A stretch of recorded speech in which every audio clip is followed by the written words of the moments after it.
আসসালামু আলাইকুম। নুরানি গল্প চ্যানেলে আপনাদের সবাইকে স্বাগতম।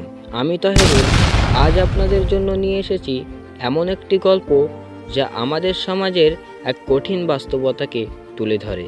এটি আমাদের ভাবতে শেখাবে ধর্ম আর রাজনীতির নামে কিভাবে মানুষ নিজেদের ক্ষতি করতে চলেছে।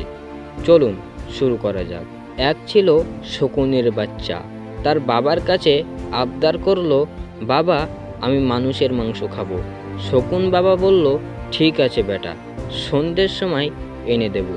শকুনটা উড়ে গেল আর আসার সময় মুখে এক টুকরো শূকরের মাংস নিয়ে এসে বাসায় রাখলো।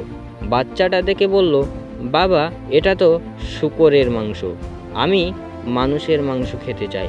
বাপ হেসে বলল, অপেক্ষা করো বাবা। শকুনটা আবার উড়ে গেল আর আসার সময় এক মোরা গরুর মাংস নিয়ে এলো। বাচ্চাটা হতাশ হয়ে বলল, আরে বাবা, এটা তো গরুর মাংস, মানুষের মাংস কোথায়? এবার শকুনটা বুদ্ধি করে দুটো মাংসের টুকরো একসাথে মুখে নিয়ে উড়াল দিল। এক টুকরো শকুনের মাংস একটা মসজিদের পাশে ফেলে দিল আর গরুর মাংসের টুকরোটা ফেললো এক মন্দিরের পাশে। এরপর সে ডানা ঝাপটাতে ঝাপটাতে উড়ে এলো। কিছুক্ষণের মধ্যেই কি ঘটল জানেন? সেখানে শুরু হলো ভয়াবহ দাঙ্গা। ধর্মীয় উন্মাদনায় শত শত একে অপরের উপরে ঝাঁপিয়ে পড়ল। মুহূর্তে সেখানে কয়েকশো লাশ পড়ে গেল।